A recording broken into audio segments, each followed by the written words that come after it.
O Senhor esteja convosco. Proclamação do Evangelho de Jesus Cristo, segundo Lucas. Glória a vós, Senhor.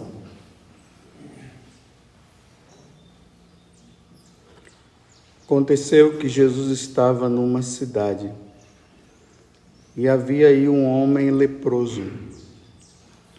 Vendo Jesus, o homem caiu a seus pés e pediu: Senhor, se queres, tu tens o poder de me purificar. E Jesus estendeu a mão, tocou nele e disse: Eu quero, fica purificado. E imediatamente a lepra o deixou. E Jesus recomendou-lhe: Não digas nada a ninguém. Vai mostrar-te ao sacerdote e oferece pela purificação o prescrito por Moisés como prova de tua cura. Não obstante, sua fama ia crescendo, e numerosas multidões acorriam para ouvi-lo e serem curadas de suas enfermidades. Ele, porém, se retirava para lugares solitários e se entregava à oração. Palavra da salvação. Glória a vós, Senhor.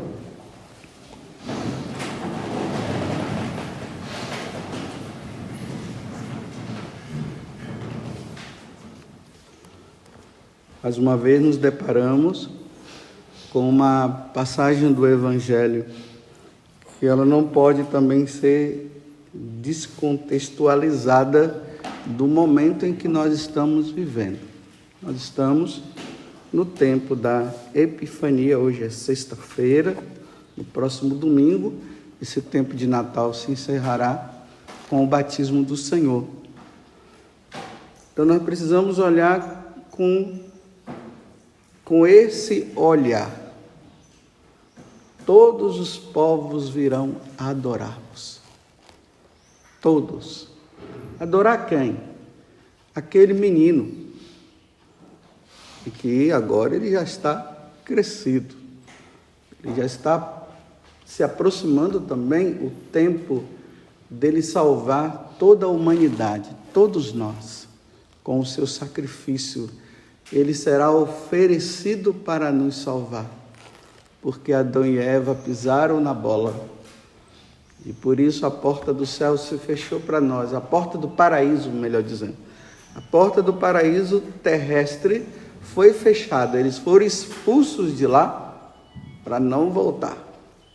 E ali diz que Deus colocou um anjo, uma espada, que não permitiu o retorno deles.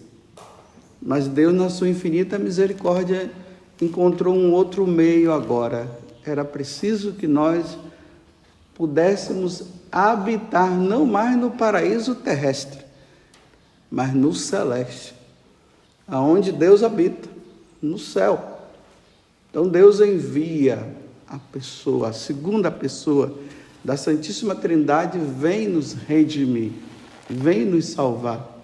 Tanto que na primeira carta de São João, que está sendo lida hoje, capítulo 5, do versículo 5 ao 13, aqui diz assim, que quem tem o Filho tem a vida. Que vida? A vida eterna. Tem a vida em Deus. O céu é o lugar onde nós vamos habitar, nós vamos viver com Deus, nós vamos contemplar a face de Deus. Então, quem tem o Filho tem a vida, quem não tem o Filho não tem a vida. E aqui fica uma boa distinção para nós católicos estarmos bem atentos, porque existem muitas e muitas religiões por aí. E como, infelizmente, nós somos analfabetos na questão religiosa, como diz o Papa Emérito Bento XVI, nós nos deixamos levar facilmente porque, mas lá fala de Deus. Mas que Deus?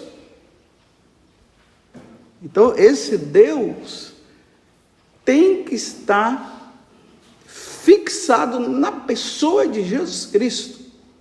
Porque se não tiver, então você tem que chegar lá e perguntar, mas vocês adoram Jesus Cristo? Jesus Cristo é Deus para você? Não é, então cai fora, meu filho. Cai fora, que isso aqui não é de Deus, não. É isso que Jesus está dizendo, é por isso que São João está dizendo. Quem tem o Filho tem a vida. Quem não tem o Filho não tem a vida. Eu vos escrevo estas coisas, a vós que acreditastes no nome do Filho de Deus, para que saibais que possuís a vida eterna. O testemunho é este: Deus nos deu a vida eterna, e esta vida está em quem? Em seu Filho Jesus, está em Jesus Cristo.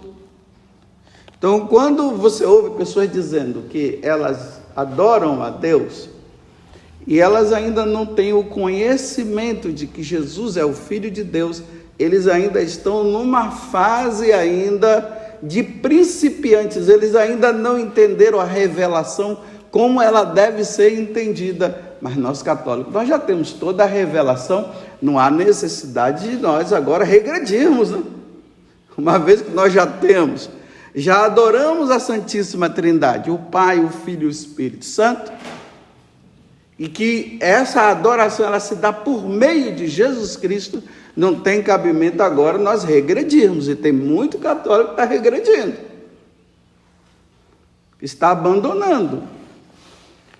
Eu conheci um católico que ele era católico, claro, e se tornou judeu, regrediu.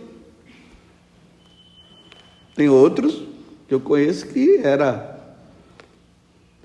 não conheço, né? Tem outros que eu sei que era católico e se tornou muçulmano. É regredir. No judaísmo, aonde Jesus veio, aonde Deus se revelou, tudo bem, tudo certo, mas era preciso ver naquele menino quem? O Filho de Deus. Então o judaísmo não crê na divindade de Jesus Cristo, como no islamismo também não crê na divindade. Então eles podem continuar a vida deles lá, mas nós católicos não podemos regredir e se admirar. Nossa, que coisa linda, sim, tudo pode até ser lindo, pode até ser maravilhoso, mas não crê na divindade de Jesus Cristo. Então nós vamos permanecer católicos e vamos ser firmes. E aí entra também as outras religiões, né? Como aqui eu tenho falado, aqui no Brasil tem tantas, tem a Umbanda, tem a Quimbanda, tem um monte de coisa aí. E nós somos católicos, não tem cabimento um católico regredir.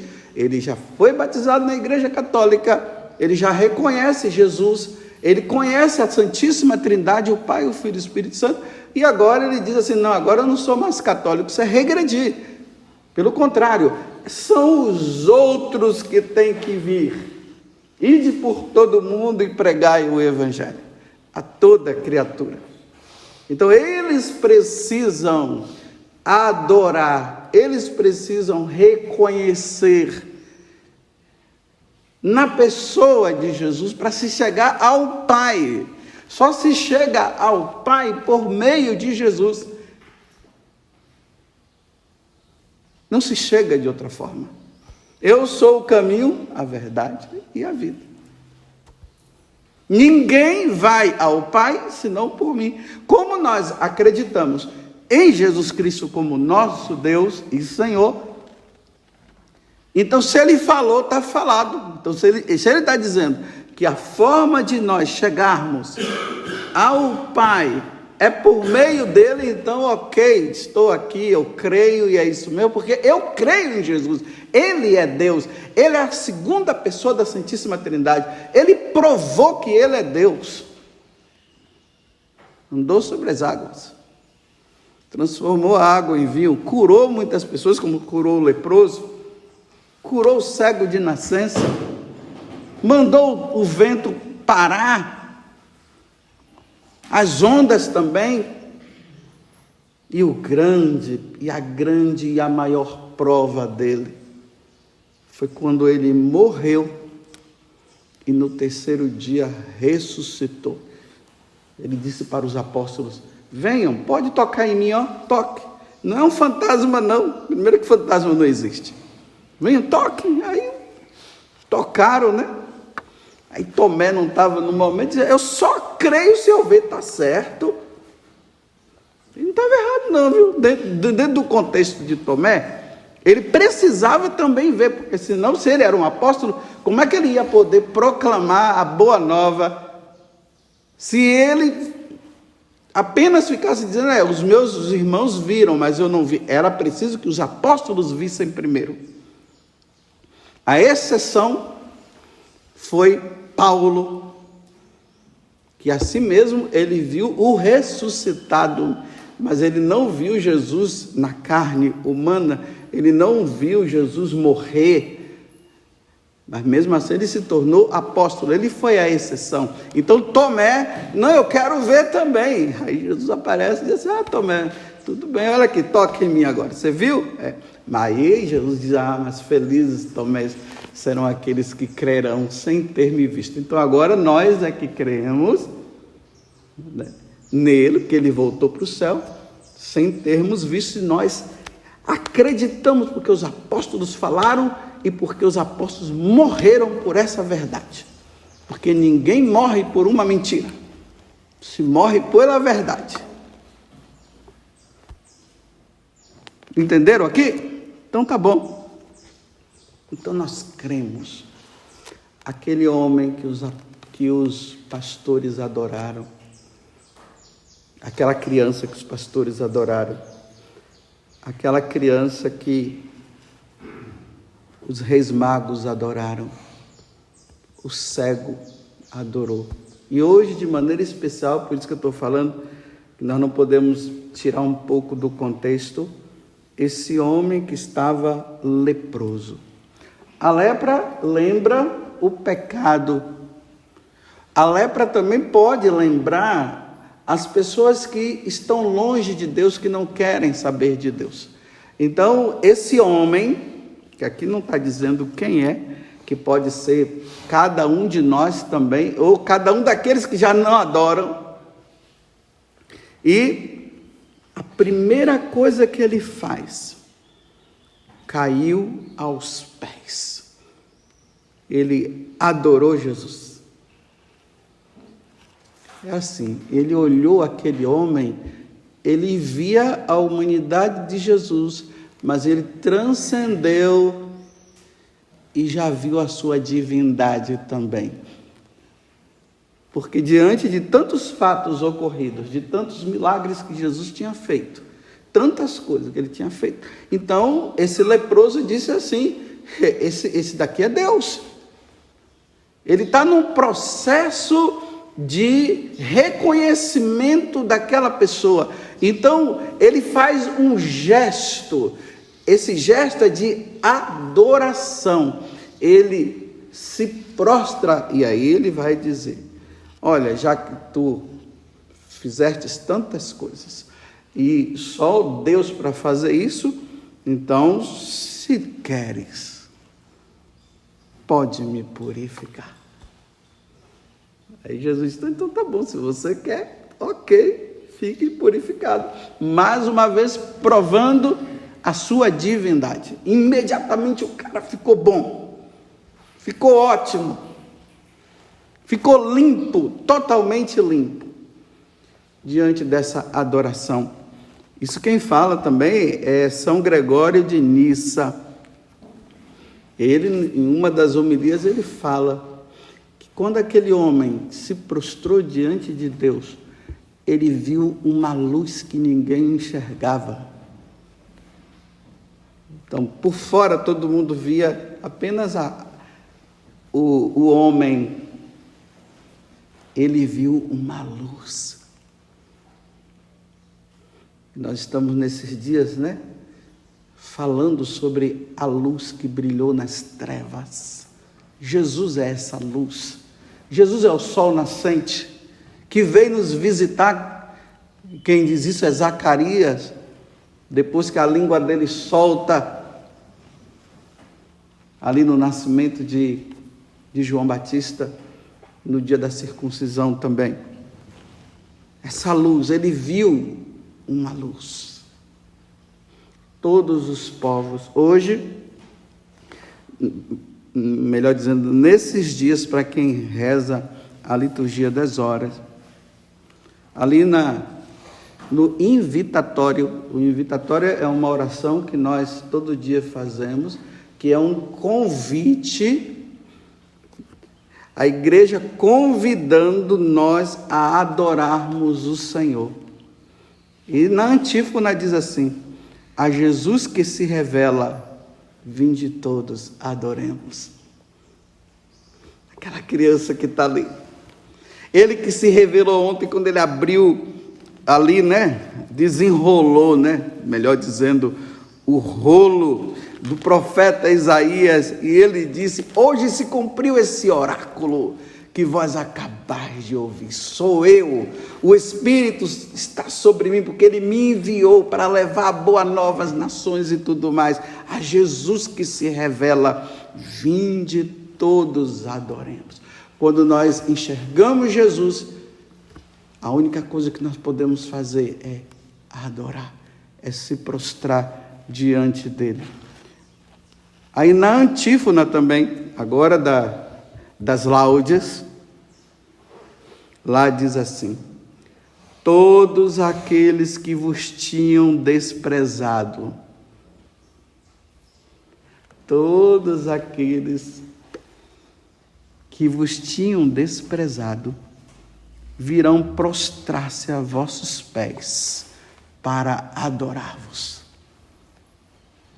O que é que ele está falando? O que é que essa antífona está convidando a igreja a crer nisso, a crer que até aqueles que desprezam Jesus vão adorá-lo? Que esperança maravilhosa! Por isso a igreja precisa rezar para aqueles que desprezam a pessoa de Jesus possam um dia adorá-lo. Aqueles que dizem crer em Deus, que um dia eles possam reconhecer a segunda pessoa da Santíssima Trindade e a terceira também, que é o Espírito Santo. Porque tem aqueles que só creem no Pai, mas não creem em Jesus e não creem no Espírito Santo. Mas nós, como católicos, nós cremos. O catolicismo é maravilhoso. Está tudo completo. Não falta nada. No catolicismo não falta nada. O que é que falta? Só nós criarmos vergonha na cara. É a única coisa que falta. Tem tudo. Como é que um católico abandona a igreja católica para ficar manco, andando de um pé só? Nós temos tudo que Jesus falou. Ele falou aqui, é por isso que eu já disse, e tem gente que às vezes não gosta de que eu fale isso, né? Mas eu vou falar, Jesus é católico. Mas por que Jesus é católico? Ele é o fundador da igreja católica. Às vezes a gente não para pensar nisso, né? Jesus é católico. Agora os outros vão ficar ofendidos? Problema dos outros, mas que ele é católico, ele é. Ele é o fundador da igreja católica. Ou não é? Jesus é católico. Ele é o fundador da igreja católica. E aqui entra uma coisa mais prática para nós. A Jesus que se revela, vinde todos adoremos. Todos aqueles que vos tinham desprezado virão prostrar-se a vossos pés para adorar-vos, como os pastores, como os reis magos, como o leproso hoje. Todos irão adorar. Mas para nós católicos, de forma prática, como é que nós, de forma prática, nos prostramos diante de Jesus? e o adoramos na Eucaristia. É na Eucaristia. Sim, nós podemos entrar lá no quarto e fazer como os evangélicos, como os protestantes, fechar a porta e dizer: Jesus, eu adoro o Senhor aqui, tá? Podemos fazer isso, e é preciso fazer também. Mas a forma prática de nós adorarmos Jesus é na Eucaristia. Quando nós olhamos aquele pão, não é mais pão. Nós vemos pão, mas é Deus. Vamos trazer o que eu falei de São Gregório de Nissa, quando ele fala que quando o leproso se prostrou, ele não viu somente o homem, me desculpe, eu dizer assim, a parte externa, ele viu a interna, ele viu uma luz, por isso ele se prostrou. Então, quando nós nos colocamos diante de Jesus Eucarístico, é isso, os nossos olhos veem um pão, mas a nossa fé nos diz, é carne, é Jesus.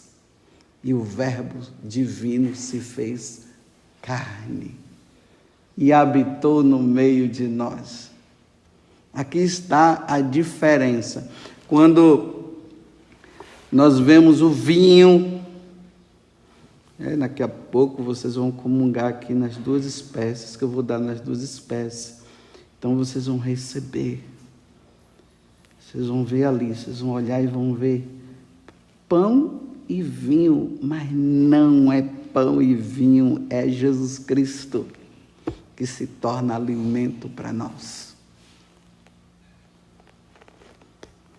Aqui está a diferença, o que diferencia nós dos pagãos que não creem em Deus e o que nos diferencia dos protestantes. A única coisa que pode nos diferenciar dos protestantes no que diz respeito à pessoa de Jesus Cristo é Jesus na Eucaristia, é Jesus Eucarístico. Porque eles não creem na presença de Jesus Eucarístico. Eles creem em Jesus, mas na presença eucarística não. Mas por que nós cremos na presença eucarística? Porque Jesus disse, isto é meu corpo, isto é meu sangue. É por isso. Então o que é que deveria acontecer? Os protestantes deveriam mudar o coração e dizer, agora eu entendo. Tiraram isso de nós. Vamos agora adorar. Até todos aqueles que vos tinham desprezado na Eucaristia, virão prostrar-se aos vossos pés para adorar-vos. Que um protestante não se prostra diante de Jesus Eucarístico nunca. Os católicos, sim. Por isso que tem o dia de Corpus Christi. O único dia na Igreja Católica que Jesus, ele passeia pela cidade. E todo mundo, os católicos, se prostram diante dele, para mostrar fé. Nós cremos, para que os hereges, aqueles que não creem, eles possam ver os católicos de joelhos diante da presença de Jesus Eucarístico, e eles possam dizer assim, mas eles são idólatras, e nós estamos, não, nós não somos, nós estamos provando para eles que nós cremos, porque Jesus falou. É por isso que dentro do sacrifício da missa, depois que nós, sacerdotes, rezamos aquela oração do prefácio, O Senhor esteja convosco, Ele está no meio de nós. Corações ao alto, nosso coração está em Deus. Demos graças ao Senhor nosso Deus. É nosso dever e é nossa salvação. E ali o sacerdote começa a fazer uma oração de louvor, mostrando através da história como é que Deus se revelou. E termina dizendo assim, com os santos, com os anjos e os santos. Aí nós louvemos, né? Aí nós começamos a dizer: santo, santo, santo. Porque lá no céu a adoração é contínua. Lá não para. Santo, santos. Naquele momento, meus irmãos, o sacerdote começa a se preparar para que Jesus venha no nosso meio através da presença eucarística. E aí o que é que acontece? O céu desce na terra. Então, naquele momento que nós estamos dizendo santo, santo, santo, o que é que a igreja ensina? Nesse momento os anjos descem para adorar Jesus, que vai vir no meio de nós através da consagração. Por isso que se toca o sino na hora da epíclese. O sacerdote impõe as mãos para o Espírito Santo vem sobre a oferta do pão e do vinho, que vai transubstanciar, que vai se transformar no Cristo, em Jesus, no seu corpo e no seu sangue. Então naquele momento se toca a campainha para quê? Para a igreja ficar alerta. Assim como os anjos já estão adorando, vamos colocar os nossos joelhos no chão também e vamos adorar Jesus agora. E aí quando o padre começa a pronunciar: isto é meu corpo, isto é meu sangue, Jesus se torna presente. É por isso que a igreja se ajoelha. Dá tristeza de nós vermos umas heresias que estão surgindo dentro da igreja e que dizem que não é para ficar de joelho, não é para ficar em pé. Não se adora Deus em pé. Aqui eu vou abrir uma exceção, claro, né? Quem não tem as duas pernas não vai poder adorar, não vai poder se prostrar. Quem não tem as duas pernas, ou quem tem problema no joelho. Por exemplo, aqui tem pessoas aqui que elas, na hora da consagração, elas não se ajoelham, não é por causa da heresia, que já se ajoelharam tanto que hoje não conseguem nem se ajoelhar mais, não está por dentro. Recomendação dos médicos, né? Tem uns que fazem o sacrifício, né? Tem umas senhoras idosas que eu fico impressionado, elas ficam assim, dizendo: eu não posso me ajoelhar, mas eu vou. Ela não quer ficar para trás, né? Aí se ajoelha. Mas aqueles que não podem, né? Por exemplo, hoje eu já não consigo ficar muito tempo, né? Os meus joelhos também já me ajoelhei tanto que hoje já não dá mais, já está dando problema também, né? E à medida que aí o tempo vai passando, né? Aí tem peças que não dá para trocar mais, né? Mas aí nessa hora, voltando, fecha o parênteses, voltemos. Aí nesse momento a igreja se prostra junto com os anjos, porque Jesus está presente aqui. Esse é um ato de fé. Agora, como estão querendo igualar Jesus a qualquer pessoa, ou a qualquer deusinho fabricado pelos homens, então já está começando, já se fala: não precisa se ajoelhar, não precisa sim. Ao nome de Jesus se dobre todos os joelhos, no céu, na terra e nos infernos, e toda língua proclame para a glória de Deus Pai que Jesus Cristo é o Senhor. Se é o simples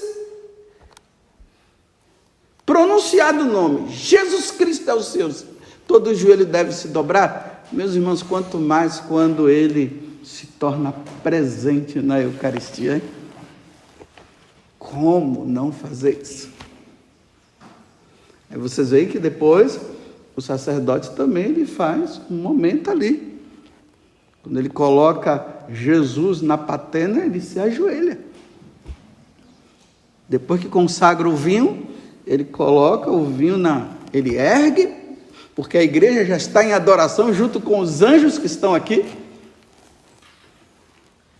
E aí ele coloca no altar, e aí ele se ajoelha também. É por isso também que Na hora que se vai comungar, e vou abrir outro parêntese, né?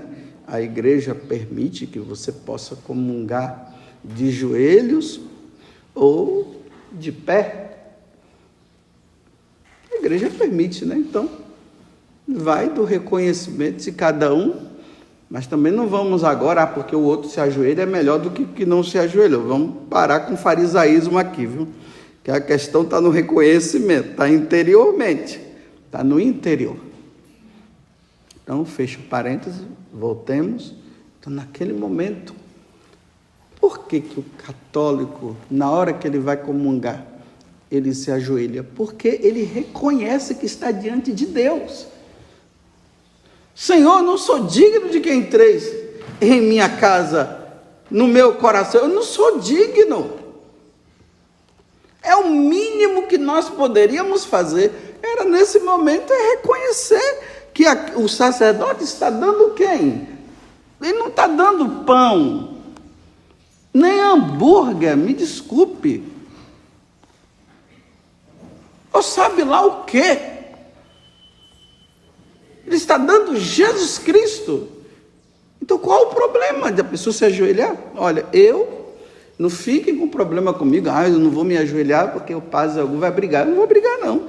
Eu não brigo com quem se ajoelha e nem vou brigar com quem está em pé. Eu acho até uma coisa sem nobreza, né? Aí fica o sacerdote ali na frente, porque a pessoa se ajoelhou, ele está aqui com Jesus na mão e dizendo, se levanta, se levanta, se levanta.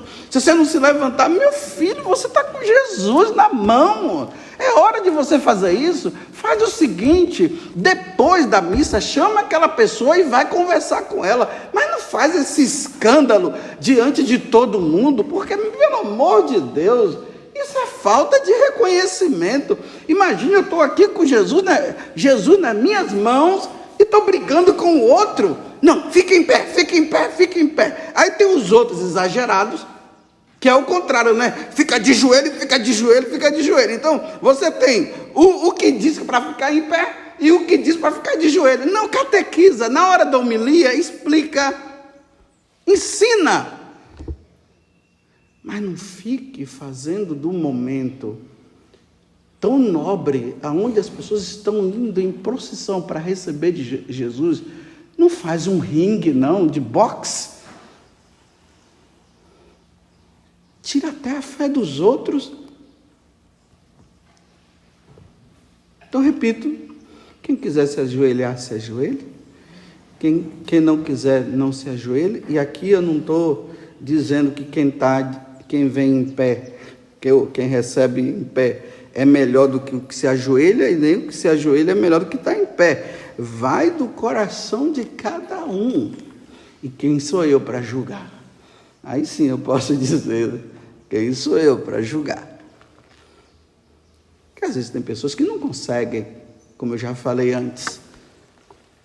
E tem outras que não foram catequizadas. Então eu não posso ficar cobrando de vocês algo que eu não ensinei. Às vezes se cobra coisas que o outro nem sabe. Por quê? Somos analfabetos, o quê? Religiosos. Nós somos católicos, mas não estudamos a doutrina, não entendemos. E aí sim, terminando, né? Que hoje eu estou prolongando a homilia. Me desculpem. Aí, vamos para o banco, né? Com muita piedade, meus irmãos. Porque é Jesus que você acabou de receber. Tem gente que recebe e faz, meu Deus do céu, você recebeu Deus, não é qualquer um não. Vamos, na prática, realizar aquilo que nós cremos. Então faz ali, se ajoelha, fica ali com Jesus, se senta e fica ali com o Senhor.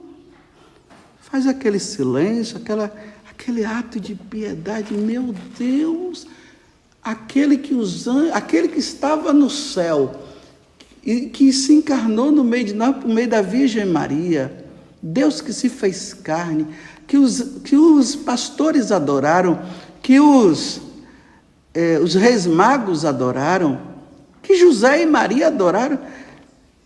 Ele Ele está dentro de mim, meu Deus. Mas que coisa, gente. Não é hambúrguer que você comeu, não. É Deus. Então, aquele ato de piedade, estamos diante de quem? De Deus. Deus está dentro de mim, meu Deus do céu. Como pode? O mundo não te abarca, mas meu corpo te abarca. O Senhor está dentro de mim. Então, adoremos, façamos esse momento de adoração. E aqui, nesse tempo de máscara, eu vou terminar. Quando vocês forem comungar, então, olha bem, aqueles que comungam na mão, né? Então, quando vocês tiram a máscara, pegou Jesus na mão, coloca na boca, né? Claro, vai comer Jesus, é a carne que deve ser ingerida. Dá uma olhada no dedo para ver se ficou alguma coisa, antes de pegar a máscara. Porque se você chega ali, pega e já pega na máscara, meu filho, pode ficar alguma partícula na máscara. Entendeu? Ah, mas é escrúpulo. Não é escrúpulo. Isso se chama amor a Jesus eucarístico. Ele não pode ser jogado assim na máscara. E fica na máscara aqui o tempo todo. Compreenderam? Aí depois que a gente ensina, a gente cobra. Mas fica cobrando sem ensinar. Tá bom, que todos os povos vos adorem, ó Senhor. Louvado seja nosso Senhor Jesus Cristo. E a nossa Mãe Maria Santíssima.